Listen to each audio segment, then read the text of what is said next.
The Buddha then said to young Vichari Prabhaha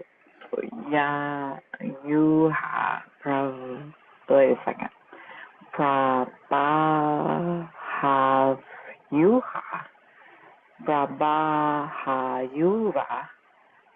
go to the Luchavi Vimalakirti to inquire about his illness.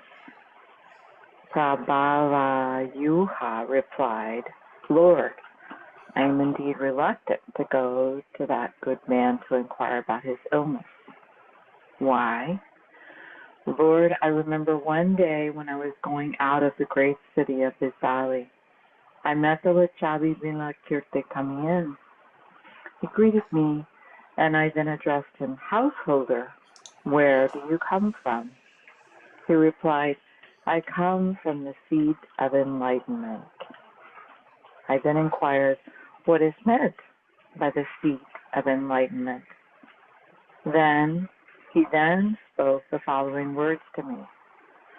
Noble son, the seat of enlightenment is the seat of positive thought because it is without artificiality. It is the seat of effort because it releases energetic activities. It is the seat of high resolve because its insight is superior. It is the seat of the great spirit of enlightenment because it does not neglect anything.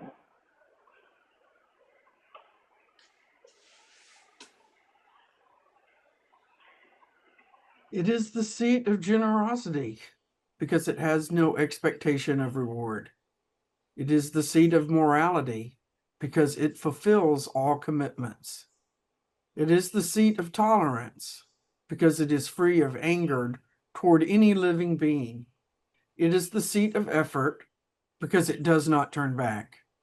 It is the seat of meditation because it generates fitness of mind. It is the seat of wisdom because it sees everything directly. It is the seat of love because it is equal to all living beings. It is the seat of compassion because it tolerates all injuries.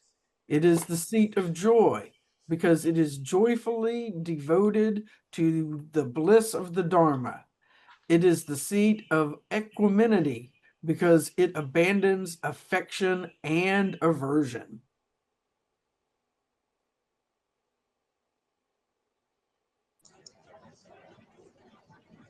It is the seat of paranormal perceptions because it has the 6 super knowledges. It is the seat of liberation because it does not intellectualize. It is the seat of liberative art because it develops living beings. It is the seat of the means of unification because it brings together living beings. It is the seat of learning because it makes practice of the essence. It is the seat of decisiveness because of its precise discrimination. It is the seat of the aids to enlightenment because it eliminates the duality of the compounded and the uncompounded. It is the seat of truth because it does not deceive anyone.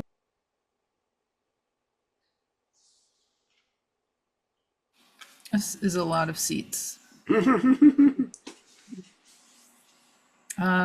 It is the seat of interdependent origination because it proceeds from the exhaustion of ignorance to the exhaustion of old age and death. It is the seat of eradication of all afflictions because it is perfectly enlightened about the nature of reality. It is the seat of all living beings because all living beings are without intrinsic identity. What? It is the seat of all things because it is perfectly enlightened with regard to voidness.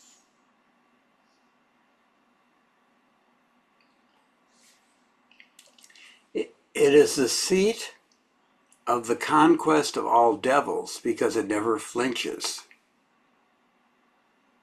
It is the seat of the triple world because it is free of involvement. It is the seat of the heroism that sounds the lion's roar because it is free of fear and trembling. It is the seat of the strengths, the fearlessnesses, and all the special qualities of the Buddha because it is irreproachable in all aspects. It is the seat of the three knowledges because in it no passions remain. It is the seat of instantaneous total understanding of all things because it realizes fully the gnosis of omniscience. Is it omniscience or omniscience? Omniscience. Omniscient. What are the three knowledges? Should I Google that? Yeah, or I think emptiness and things like that. But see, I've looked it up before.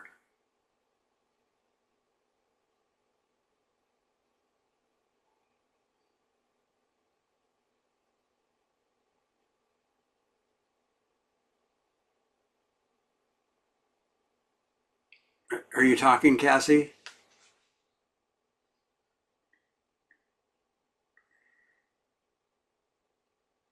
No, but I was trying to look it up.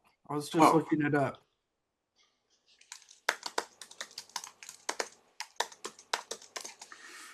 The first is the knowledge of past lives.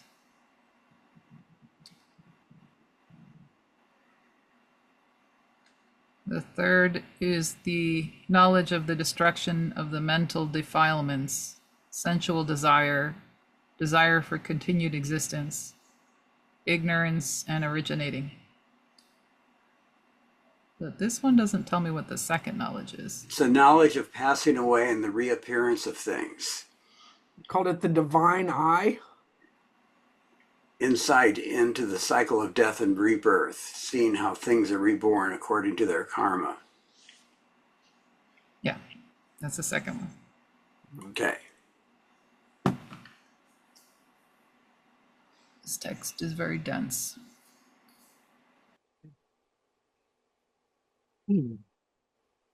Noble son, when bodhisattvas are thus endowed with the transcendences, the roots of virtue, the ability to develop living beings, and the incorporation of the holy Dharma, whether they lift up their feet or put them down, they all come from the seat of enlightenment.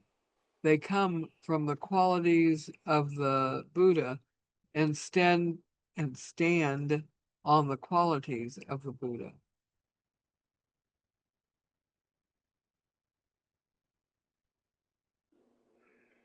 Lord, when Vimalakirti had explained this teaching, 500 gods and men conceived the spirit of enlightenment, and I became speechless. Therefore, Lord, I am reluctant to go to that good man to inquire about his illness. Wait, why is he reluctant? Yeah, I didn't get that either. Because he knew That so is a much. really good question. I think because once again, he was not part of the 500 gods and men that conceived the spirit of enlightenment. Oh, okay. Okay. And he That just makes was sense. speechless. Yeah. He stood there speechless, but he didn't get the Okay. Yeah, that makes whatever. sense. Poor I guy. think it was because he bested him. I mean, the person who's speaking was saying, he was being all coy and, saying, well, where do you come from? And then Vimalakirti kind of took over Right. and started saying all this stuff. And he was like, oh my God. I mean, for me, that's how I read it. That's how I imagine feeling if I had come into a situation feeling like I'm superior, and then the person I was dealing with suddenly turned out to be way above me, and I would be like, get me out of here. I don't want to be in this situation. And I certainly don't want to go meet this person again to be I guess like affected. you can either do that, you can go that way, or you can go like, oh my God, this person knows so much. I can't wait to visit him again. Right, Right. right. So And why didn't they do that? well, so then why isn't Buddha saying, so can you explain yourself why you didn't go back? Why you don't want to? I don't understand why he's just turning into one person after. But anyway, go ahead. It's intimidation. I'm doing this website, well, I pretty well finished, but for now, but of 150 Buddhist teachers. And with some of them, I'm feeling the same way. They've accomplished so many things and written so many books and studied with so many people. Yeah, I'm intimidated. I'm impressed. And then also, each one kind of outdoes the next one. So then are Well, we why supposed would to like feel the camaraderie of all of these people that are afraid to get up in the chair?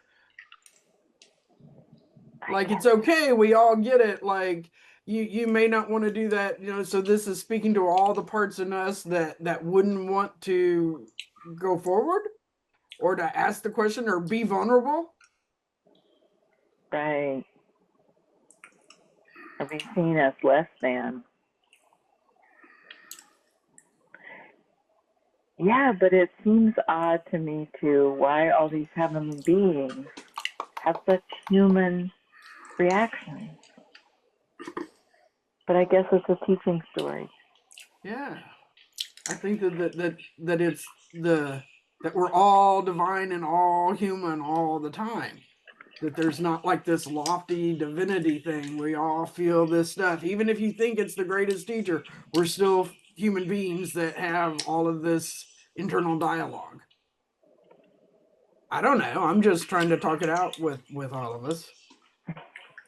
I'm just again wondering what the well that the Buddha is not saying anything, right? He's listening, he's listening, he's listening, and I'm waiting for him to get through listening so he can tell us what I guess maybe like what they should have done or what they should do or It will why. happen. Oh, good. Oh, I will really? try I and be thought the patient. real truth never occurred. I thought the last word was never spoken. We'll see.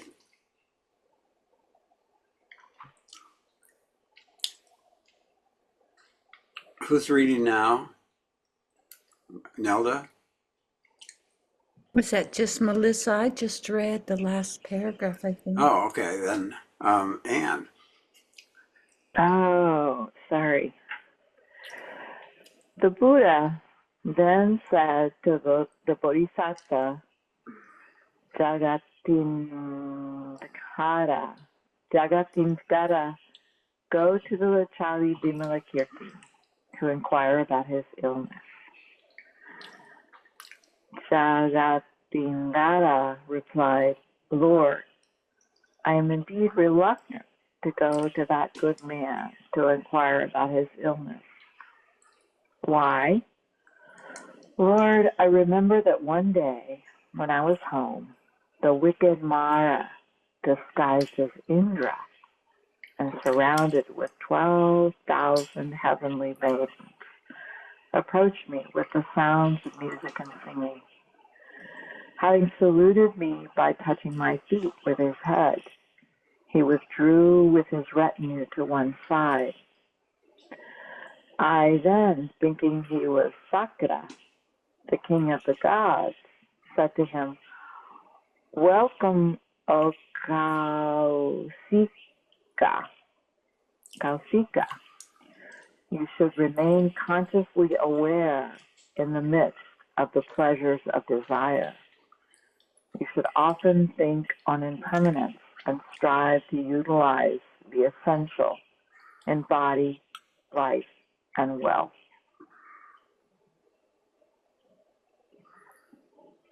Mara then said to me, "Good sir, accept from me these 12,000 divine maidens and make them your servants." I replied, "O Kasaka, do not offer me. Who am I religious? Who am religious and a son of Sakya, things which are not appropriate. It is not proper for me to have these maidens." No sooner had I said these words than the Lachavi Vimalakirti came there and said to me, "Noble son, do not think this is Indra. This is not Indra, but the evil Mara, who has come to ridicule you." Then the Lachavi Vimalakirti said to Mara, "Evil Mara, since these heavenly maidens are not suitable for this religious devotee, a son of Sakya, give them to me."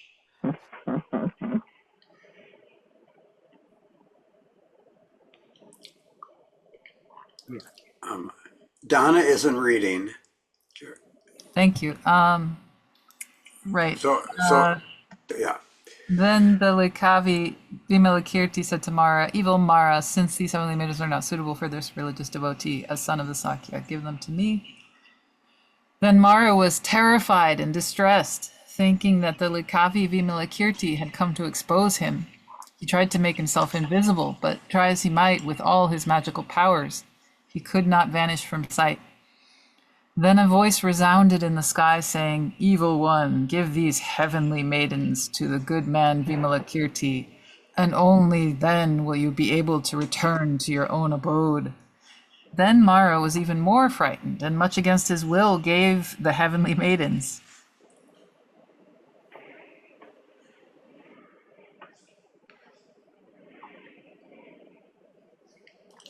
The Lavachi Vimalakirti, having received the goddesses, said to them, "Now that you have been given to me by Mara, you should all conceive the spirit of unexcelled perfect enlightenment."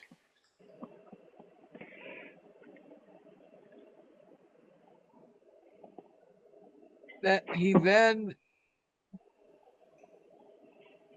exhorted them with discourse suitable for their development toward enlightenment, and soon they conceived the spirit of enlightenment. He then said to them, "You have just conceived the spirit of enlightenment. From now on, you should devote yourselves to find joy in pleasures of the Dharma and should take no pleasure in desires."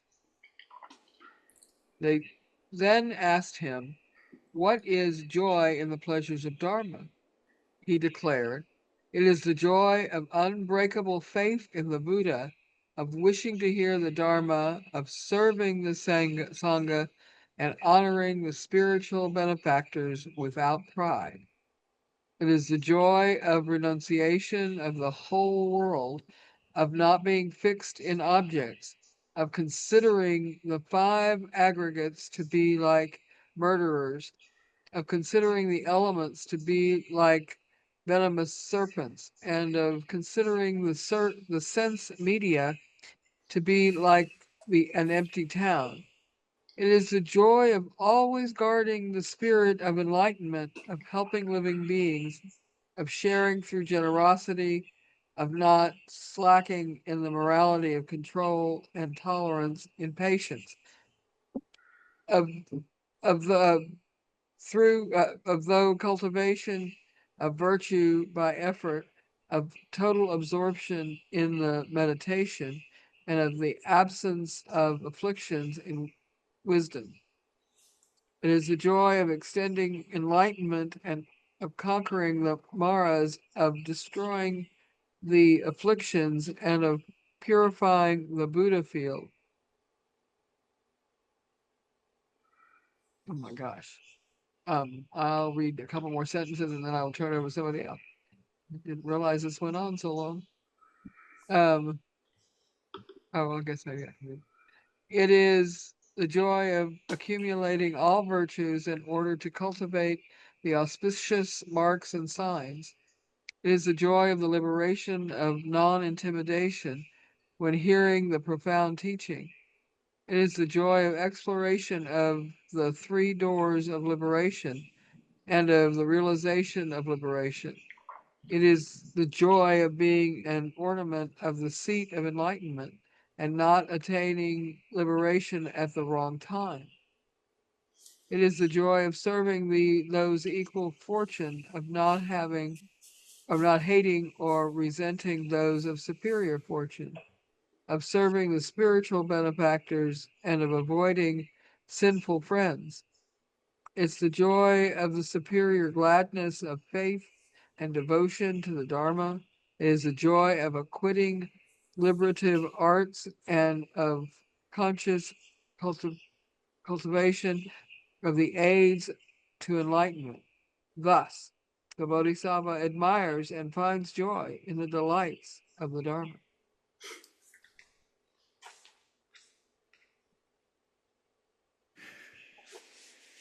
Thereupon Mara said to the goddesses, "Now come along and let us return home."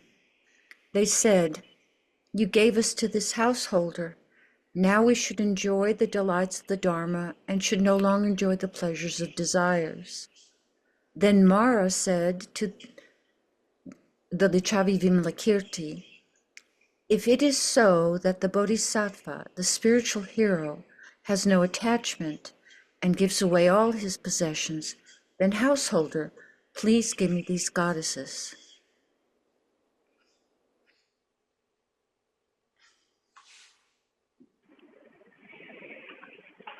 Vimalakirti replied, "They are given, Mara. Go home with your retinue. May you fulfill the religious aspirations of all living beings." Then the goddesses, saluting Vimalakirti, said to him, "Householder, how should we live in the abode of the Maras?" By the way, I find it interesting that Vimalakirti didn't say they are not mine to give. But anyway, keep going.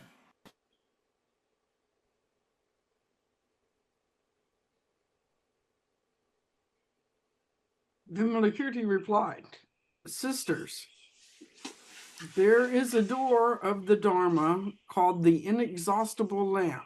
Practice it." "What is it, sisters?" "Sisters, a single lamp may light hundreds of thousands of lamps without itself being diminished. Likewise, sister, a single bodhisattva may establish many hundreds of thousands of living beings in enlightenment without his mindfulness or hers being diminished. In fact, not only does it not diminish, it grows stronger. Likewise, the more you teach and demonstrate virtuous qualities to others, the more you grow with respect to these virtuous qualities. This is the door of the Dharma called the inexhaustible lamp. When you are living in the realm of Mara, inspire innumerable gods and goddesses with the spirit of enlightenment. In such a way, you will repay the kindness of the Tathagata, and you will become the benefactors of all living beings." What was the name of the book that Peg was a part of? The lamp that had The Hidden Lamp. The Hidden Lamp. So this reminds me of that, like, and the sisters, like they were all the women. Was that,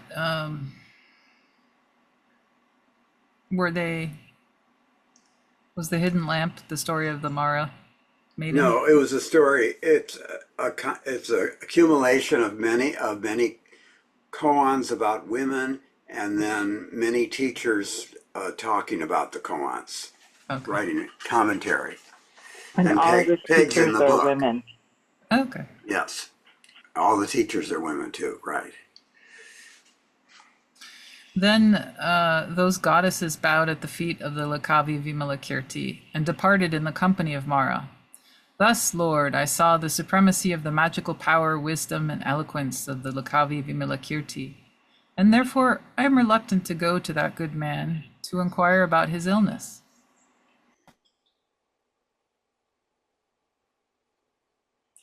The Buddha then said to the merchant's sons, Sudatta, noble son, go to the Lavachi Vimalakirti to inquire about his illness.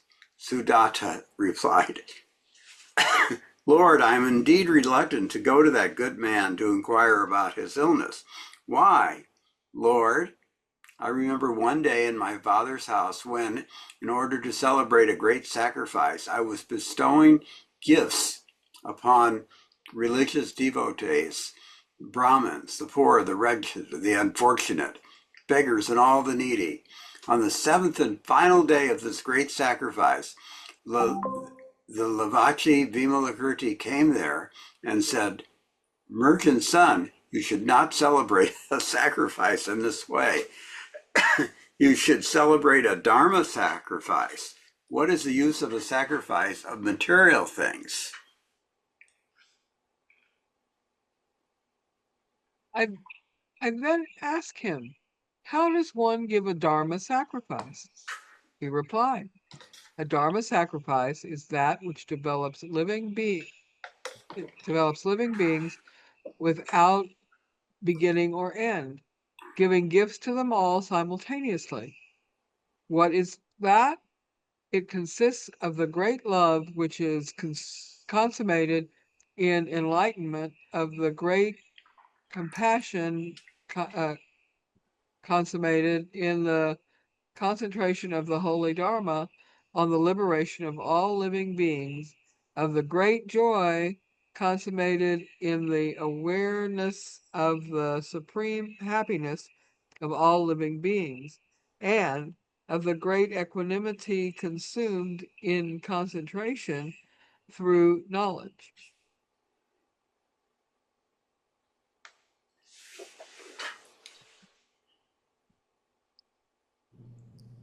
Pardon me, is it me? Okay. Kim, will you go back a bit? I was just stuck on one sentence that I absolutely love. Or back more? What? No. What is that? And I went to, it consists of the great love, which is consummated in enlightenment. But I love the next sentence, of the great compassion consummated in the concentration of the holy Dharma on the liberation of all living beings. I just love that. Anyway, that's me. All right. The Dharma sacrifice consists of the transcendence of generosity, consummated in peacefulness and self-discipline, of the transcendence of morality, consummated in the moral development of immoral beings, of the transcendence of tolerance, consummated through the principle of selflessness, of the transcendence of effort, consummated in initiative toward enlightenment, of the transcendence of meditation, consummated in the solitude of body and mind, and of the transcendence of wisdom, consummated in the omniscient gnosis. So does anybody understand the Dharma sacrifice consisting of transcendence of good things?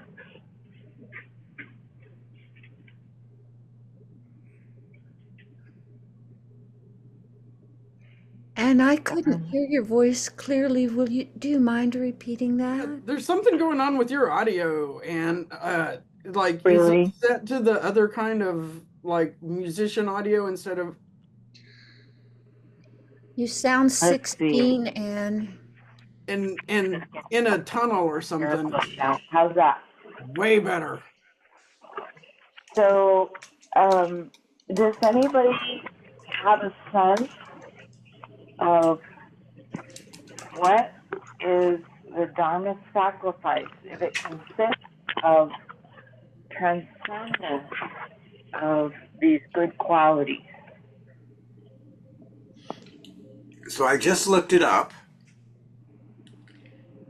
In Buddhism, So it's sacrifice. the transcendence of generosity, the transcendence of morality, transcendence of tolerance, transcendence of effort, the transcendence of meditation. I'm not getting any audio from you, Anne.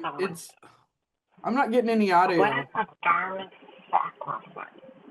She can't. I don't know if she can hear us. Can you Do you- hear do us, you- Anne?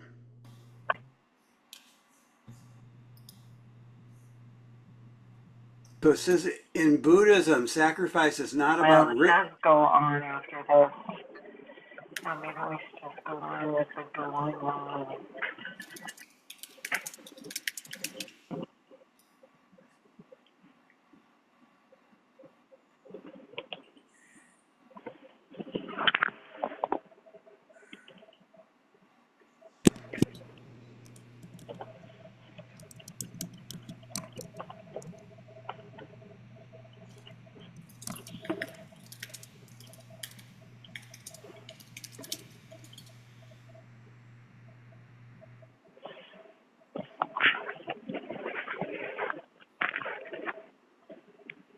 Can you hear us now?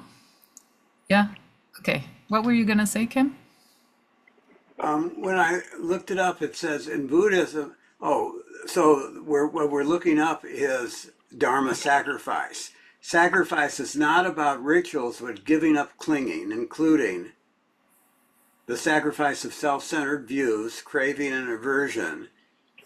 The Bodhisattva path itself is a sacrifice, giving up personal liberation for the sake of all beings, letting go of even Dharma itself when it becomes a conceptual attachment. So that's what Dharma. Go on. Where I get confused is, okay, Dharma sacrifice. And then he explains what it consists of. And it consists of transcending generosity. I guess so that you don't see something as generous or not generous anymore. Well, maybe the separation of giver and receiver. Right, okay, that's what I want. Thank you. Maybe, I don't know, but that's Because how I take it. That helps with all the other labels, because all the other labels, transcendence of morality, by naming it, then you're creating a divide into what is moral and what is immoral. And so that's where I was confused, but thank you, Kim. If all of those are viewed without an opposite, right? Then there's no label, there's no giver, no gift, no receiver. There's no morality or immorality. It's simply, now people act joyfully and there are people who are joyful. It's simply internalized generosity, internalized, if you want to name it, morality, internalized without drawing a distinction or an amount or a measure. What does everyone else think? I think that sounds good to me. Sounds good to me. I'll buy it. 50 cents. Well, Okay, sorry. Where were we?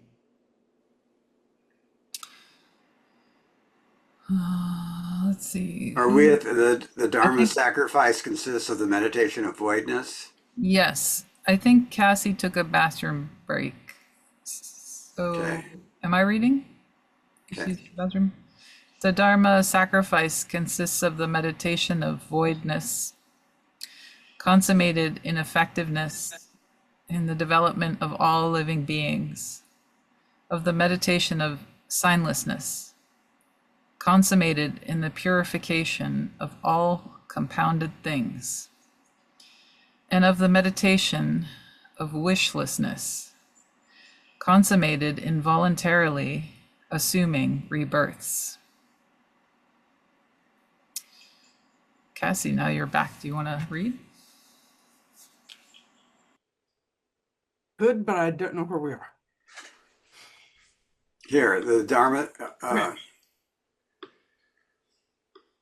The Dharma sacrifice consists of heroic strength consummated in the upholding of the holy Dharma, of the power of life, consummated in the means of unification, of the absence of pride, consummated in becoming the slave and the disciple of all living things, of the gain of the body, health, and wealth, consummated by the extraction of essence from the essenceless, of mindfulness, consummated by the 6 remembrances of positive thought, consummated by the truly enjoyable Dharma, of purity of livelihood, consummated by correct spiritual practice, of the respect of the noble ones, consummated by joyful and faithful service, of soberness of mind, consummated by absence of dislike for ordinary people. The absence of dislike for ordinary people, of high resolve, consummated by renunciation, of skill in erudition.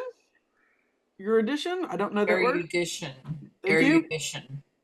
Consummated by religious practice, of retirement in solitary retreats, consummated by understanding things free of affliction, of introspection meditation, consummated by attainment of the Buddha gnosis,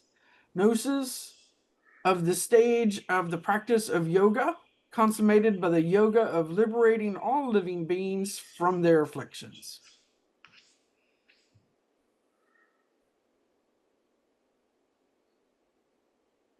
The Dharma sacrifice consists of the store of merit consummated by the auspicious signs and marks, the ornaments of the Buddha fields, and all other means of development of living beings, of the store of knowledge consummated in the ability to teach the Dharma according to the thoughts and actions of all living beings, of the store of wisdom consummated in the uniform gnosis, free of acceptance and rejection in regard to all things, of the store of all roots of virtue consummated in the abandonment of all afflictions, obscurations, and unvirtuous things, and of the attainment of all the aids to enlightenment consummated in the realization of the gnosis of omniscience, as well as in the accomplishment of all virtue.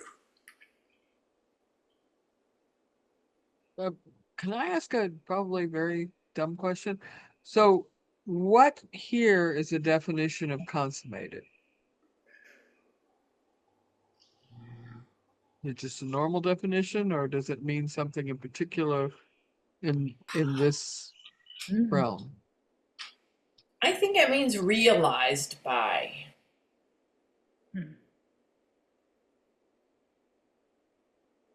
But Yeah. it's an odd word. Yeah, that doesn't seem to. Yeah, I know. I kind of get how they're using it, but it just doesn't seem. You know, sometimes the word actualized is used, which is the same as realized, but Right. made real. Which is different from consummated. Okay, I'm actually getting a vision of a cauldron with you all get these it. things. You get it. That's consummated. What Yeah. do you think consummated is, Melissa? What does consummated bring to mind? Well, here I get the feeling that it's like put into, like you have this and then you stir it around and then it all comes out. But I don't think that's. I think what Kim just said makes lots more sense to me. We can substitute that word, although I don't think those words are. Anyway. When I looked it up, it said completed, fulfilled, or brought to a final desired state. Bringing something to completion or perfection. Just the same definition as something being realized. Yeah. So Okay. what's interesting is the Latin root of consummate is to bring something to completion. But the Oxford Dictionary of of consummate is to make complete by having sexual intercourse. Right. So that's where you usually hear that word now. Yeah. Is So they that's what's consummate a weird. marriage. Was a marriage consummated? Right, right. But the original, like the Latin, is to bring to completion. Okay, And that makes sense. Middle English transformed it to something else. So it's the Dharma sacrifice that's inside all those other things. That's what the consummated part is. The Dharma sacrifice is what is being blended with.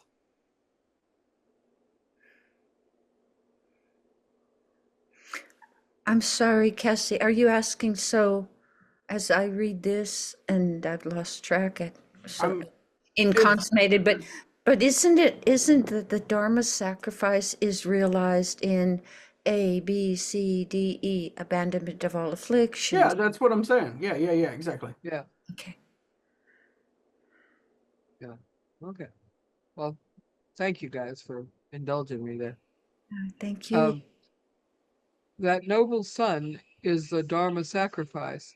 The Bodhisattva who lives by this Dharma sacrifice is the best of the sacrificers. And though his extreme sacrifice is himself worthy of offerings from all people, including the gods, Lord, as soon as the householder had discoursed this thus, 200 Brahmins among the crowd of Brahmins present conceived the spirit of unexcelled perfect enlightenment. And I, full of astonishment, having saluted this good man by touching his feet with my head, took from around my neck a necklace of pearls worth 100,000 pieces of gold and offered it to him. But he would not accept it. I then said to him, "Please accept, good man, this necklace of pearls out of compassion for me, and give it to whomever you wish."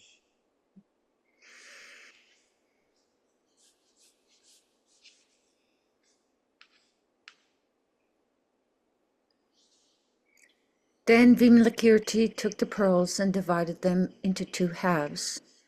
He gave 1/2 of them to the lowliest poor of the city, who had been disdained by those present at the sacrifice. The other half he offered to the Tathagata Dusprasaha, and he performed a miracle such that all present beheld the universe called Marisi and the Tathagata Dusprasaha. On the head of the Tathagata Dusprasaha, the pearl necklace took the form of a pavilion decorated with strings of pearls, resting on 4 bases, with 4 columns, symmetrical, well constructed, and lovely to behold.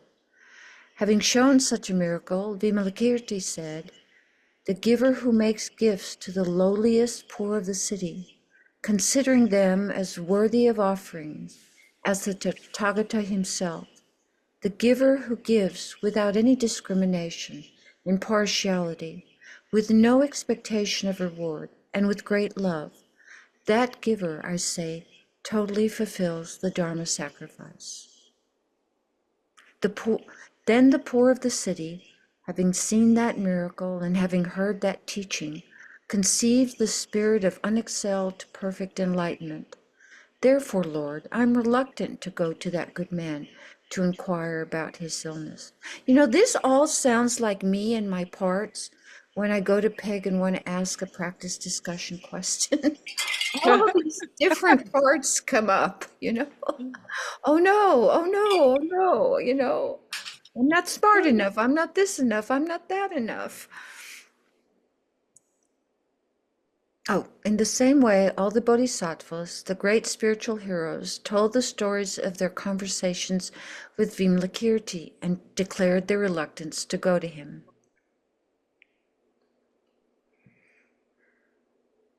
No. Now we begin another chapter. Again. Again.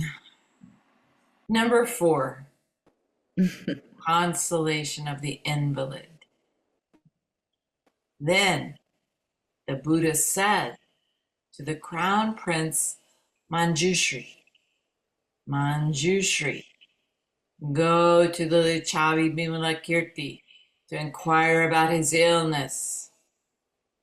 Manjushri replied, Lord, it is difficult to depend upon the Lichavi Vimalakirti. He is gifted with marvelous eloquence concerning the law of the profound. He is extremely skilled in full expressions in the reconciliation of dichotomies. His eloquence is inexorable, and no one can resist his imperturbable intellect. He accomplishes all the activities of the bodhisattvas. He penetrates all the secret mysteries of the bodhisattvas and the Buddhas. He is skilled in civilizing all the abodes of devils. He plays with the great super knowledges. He is consummate in wisdom and liberative art. He has attained the supreme excellence of the indivisible, non-dual sphere of the ultimate realm. He is skilled in the teaching the Dharma with his infinite modalities within the uniform ultimate. He is skilled in granting means of attainment in accordance with the spiritual faculties of all living beings. He has thoroughly integrated his realization with skill in liberative art. He has attained decisiveness with regard to all questions. Thus, although he cannot be withstood by someone of my feeble defenses, still, sustained by the grace of the Buddha, I will go to him and will converse with him as well as I can. Finally. Yay! Goodness.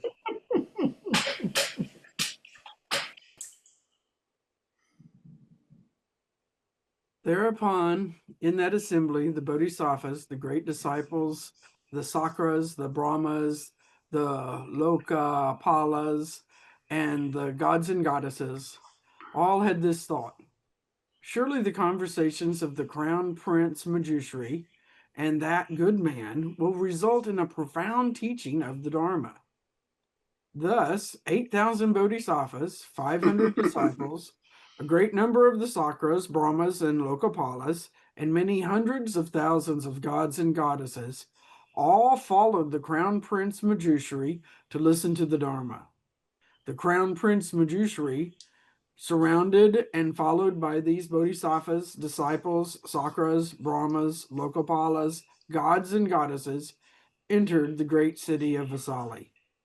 Meanwhile, the Lichavi Vimalakirti thought to himself, Manjushri, the crown prince is coming here with numerous attendants. Now may this house be transformed into emptiness. Then, magically, his house became empty. Even the doorkeeper disappeared. And except for the invalid's couch upon which Vimalakirti himself was lying, no bed or couch or seat could be seen anywhere.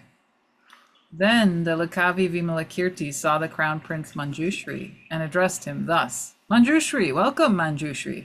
You are very welcome. Here you are, without previously having come, been seen, or been heard. Manjushri declared, Householder, it is as you say. Who comes ultimately comes not. Who goes ultimately goes not. Why? Coming is not really known in coming, and going is not really known in going. What is seen is not to be seen ultimately. Ooh, this is serious. What do you guys think? As you say.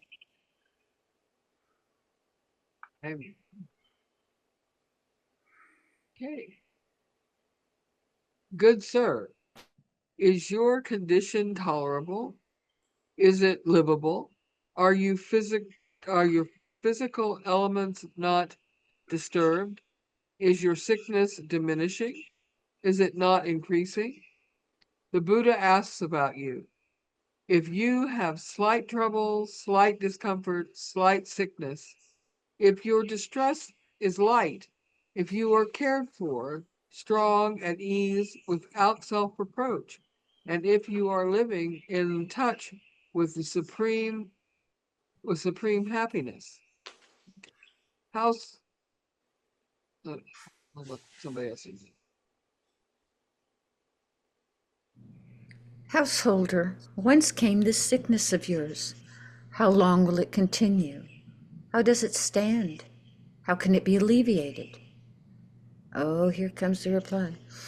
Vimalakirti replied, Manjushri, my sickness comes from ignorance and the thirst for existence, and it will last as long as do the sicknesses of all living beings. Were all living beings to be free from sickness, I also would not be sick. Why? Manjushri, for the Bodhisattva, the world consists only of living beings, and sickness is inherent in living in the world. Were all living beings free of sickness, the Bodhisattva also would be free of sickness. For example, Manjushri, when the only son of a merchant is sick, both his parents become sick on account of the sickness of their son, and the parents will suffer as long as their only son does not recover from his sickness. Just so, Manjushri, the Bodhisattva loves all living beings as if each were his only child. He becomes sick when they are sick and is cured when they are cured. You asked me, Manjushri, whence comes my sickness? The sicknesses of the Bodhisattvas arise from great compassion. I think that's a great place to stop for tonight. That's like the key paragraph of the whole sutra. I don't know. I think that paragraph about coming and going seemed really amazing. I agree, Anne. I wondered why we didn't pause on that, because when I go, wait, what? Then I know I don't understand. Maybe can you go back, Kim, to that? Certainly, I'm just writing down where we are. So we're on page 136.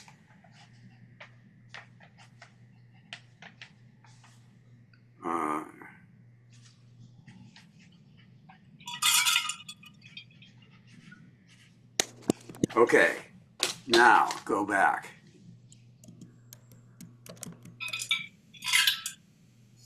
This is the paragraph, right?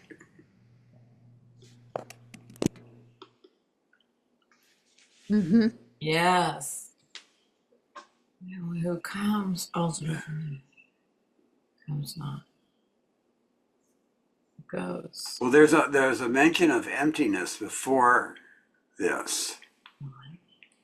Here. Not really known. The house has become empty, but I took that. Known. Going. What is seen is not to be seen. Ultimately, I think for me it speaks to not two, not one, not two. That it's not a single coming and going, as all states are not simply a single state. Got it. That's what it seems to me. And also, so you can't have darkness without having light. You can't recognize darkness without having light. So I love that sentence. Coming is not really known in coming. It's known in going, and so on. Mm-hmm. That's how I read it. You are welcome here without previously having come and seen. Comes now, right?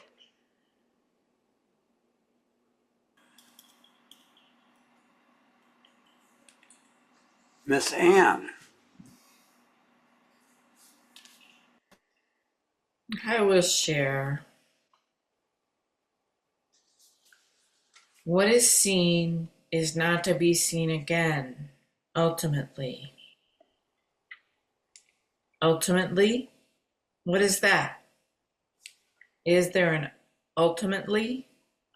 Are we on and on and on? Clearly, what is seen is not to be seen again. Each moment particular, never repeated, never duplicated. Our understanding is ephemeral, momentary, not to be attached to as seen again. Our knowledge, our realization is a firefly. Shine, dark, now, gone. Not to be ultimate. Wind moves, leaves flutter. Nothing stills and settles. Waves break, and a million sand, shell, pebble particles shift and resettle, reassemble, in and out, retreat, renew, moving, moving. What is seen is not to be seen again.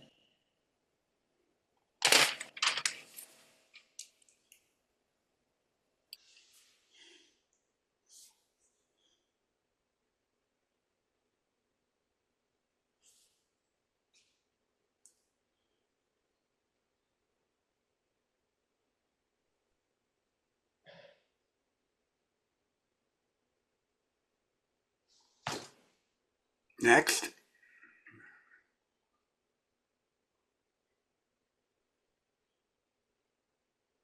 I can share, I guess. Okay.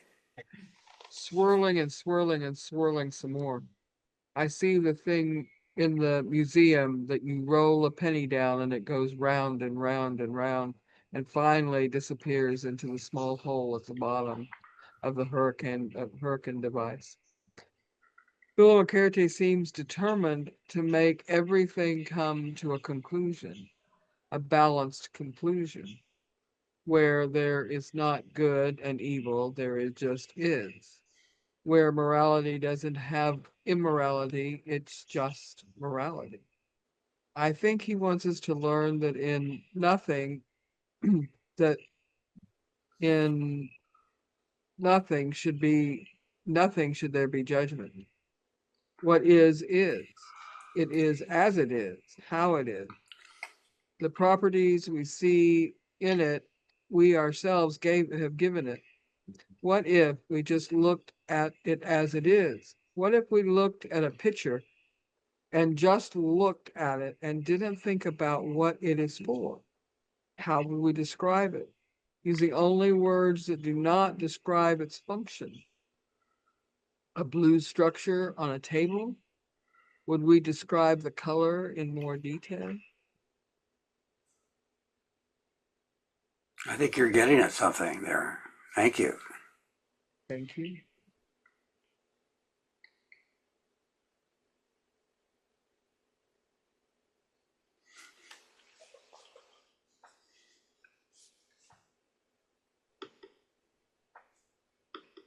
I didn't write down much, but I overall, like just in practice, I've been noticing this idea of freedom and looking at the word of liberation and really kind of locking on to it each time and replacing it with freedom.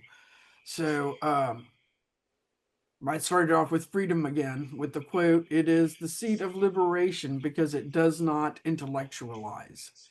So where freedom lies is the absence of intellectualization and trying to figure it all out.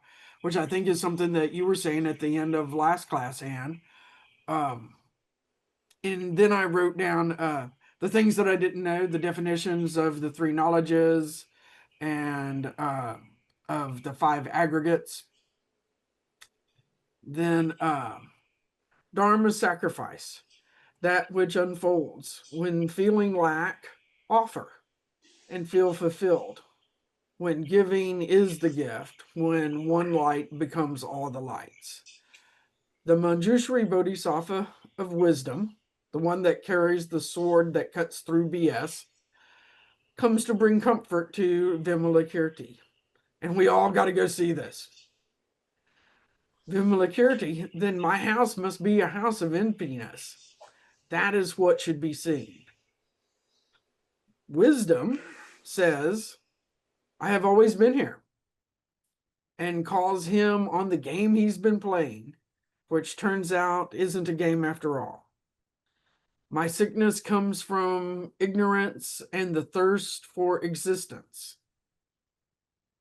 Does that then my unawareness? The ignorance is my unawareness? Why do I need to thirst if I'm actually made of water? Then this will last as long as the sickness of all living beings. If all living beings are free from sickness, I would also not be sick. I've never really understood that question or statement until they paired it with the parents. And no parent is okay when their kid is in pain and is sick. I totally get the complete oneness of that with that example.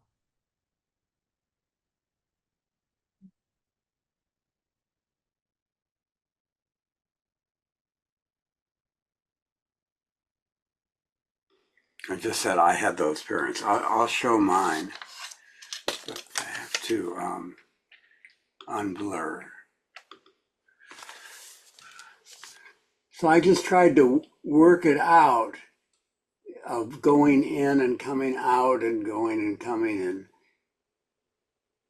and realizing how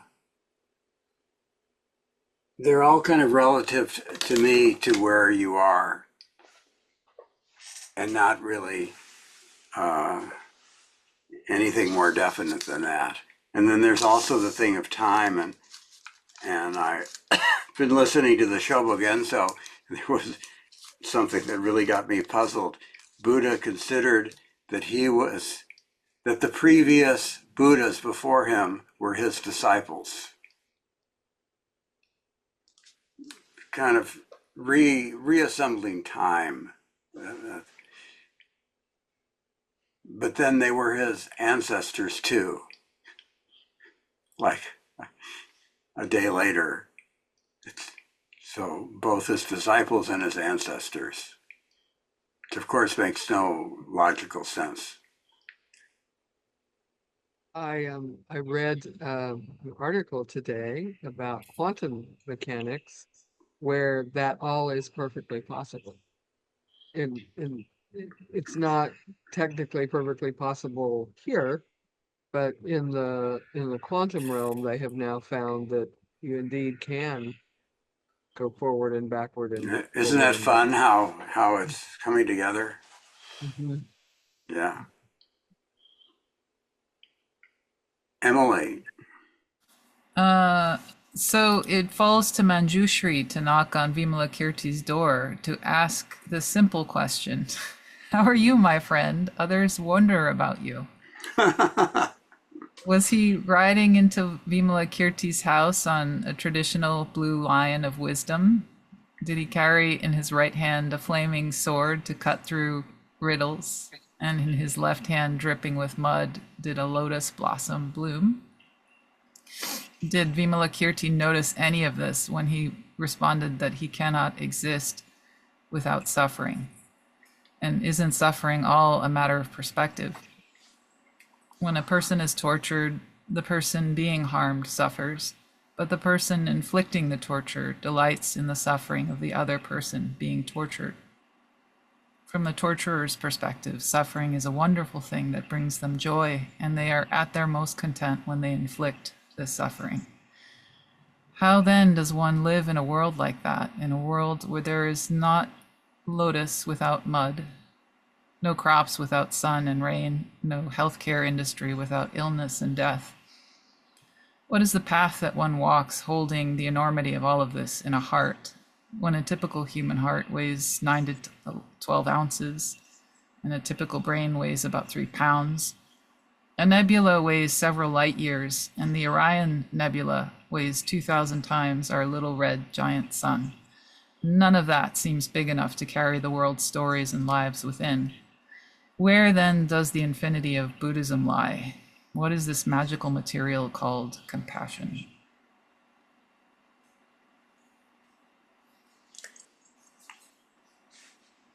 Love that, the weight of light years. Oh, yeah.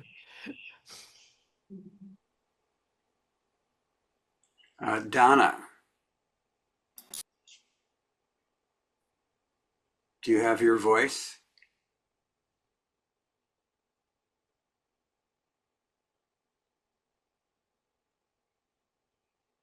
Well, until next week, same time, same station. Thank you all. Thank you. Thank everybody. That's Yeah, wonderful. thank you. Good to be with you. Good night.